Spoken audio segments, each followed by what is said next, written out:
Hello friend, welcome to my YouTube channel Techy Khushi. तो friend, आज हम इस वीडियो में देखेंगे scheduled bank and non scheduled bank दोनों के बीच में क्या डिफरेंस है। तो फ्रेंड, विदाउट वेस्टिंग टाइम हम स्टार्ट करते हैं। तो फ्रेंड, सबसे पहले देखते हैं what are a scheduled bank. तो यहाँ पे हम सिंपल से क्या बोल सकते हैं, under the Indian law scheduled banks are those banks which comes under the RBI second schedule that we called as a scheduled bank.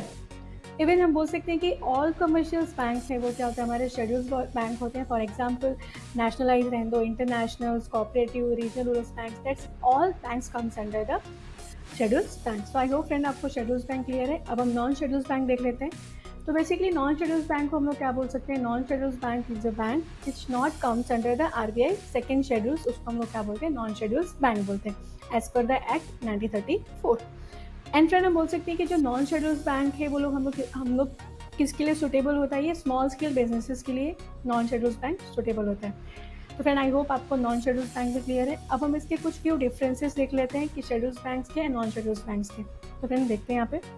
तो जैसा कि आप स्क्रीन पे देख पा रहे हैं, यहाँ पे मैंने कुछ फ्यू डिफरेंसेस नोट डाउन करके रखे हैं। अब हम इसको वन बाय वन डिस्कस करते हैं। तो पहला देखिए यहाँ पे क्या है, मीनिंग। तो यहाँ पे देखिए क्या है, scheduled banks are those that are listed and govern by the rules that are prescribe in the Reserve Bank of India Act 1934। जैसा कि मैंने आपको बोला था, शेड्यूल्ड बैंक किसके रूल्स एंड रेगुलेशन फॉलो करेगा, Reserve Bank of India Act 1934 के, because ये आरबीआई के सेकंड शेड्यूल्स में आता है।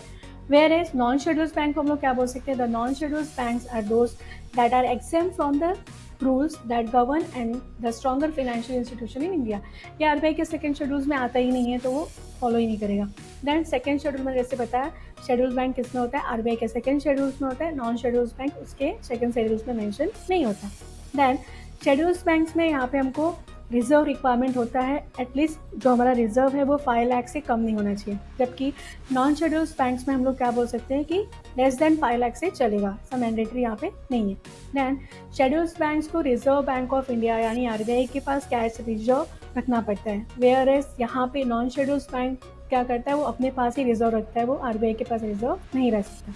देन शेड्यूल्ड बैंक का जो नेक्स्ट है वो देखिएगा यहाँ पे बोरोइंग। तो यहाँ पे हम बोल सकते हैं कि शेड्यूल्ड बैंक क्या कर सकता है, वो बोरो करता है, borrow money from the commercial bank for regular banking purpose के लिए बोरो कर सकता है, but non scheduled bank borrow नहीं कर सकता। देन रिटर्न्स का अगर हम लोग देखें तो यहाँ पे क्या होता है, शेड्यूल्ड बैंक्स को सबमिट करना पड़ता है उनका पीरियोडिकल रिटर्न, जिसको वो सबमिट करता है आरबीआई को। जबकि यहाँ पे आरबीआई के रूल्स एंड रेगुलेशंस को वो फॉलो भी नहीं कर रहा, ना तो आरबीआई के सेकंड शेड्यूल्स में आ रहा है। तो यहाँ पे there is no requirement to submit their periodical report to the RBI.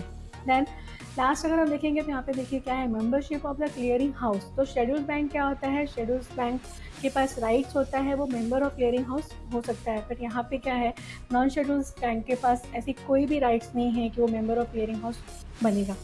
तो फिर आई होप आपको scheduled bank and non scheduled bank clear है। यहाँ पे सिंपल से आप बोल सकते हो, अगर शेड्यूल्ड बैंक आरबीआई के एक्ट के अंदर आ रहा है तो उसके आरबीआई के ही रूल्स एंड रेगुलेशन फॉलो करने पड़ेंगे, वेयर नॉन शेड्यूल्ड बैंक उसके अंदर है ही नहीं। तो फिर आई होप आपको यहाँ पे शेड्यूल्ड एंड नॉन। तो फ्रेंड, आज के लिए इतना ही। एट द एंड मैं आपसे रिक्वेस्ट करूँगी, अगर आपको मेरा आज का वीडियो अच्छा लगा तो फ्रेंड प्लीज़ आप मेरे इस वीडियो को लाइक एंड मेरे चैनल को सब्सक्राइब जरूर करिए। And friend don't forget to hit the bell icon so that आपको मेरे लेटेस्ट वीडियो का नोटिफिकेशन मिलता रहे। Thank you friend.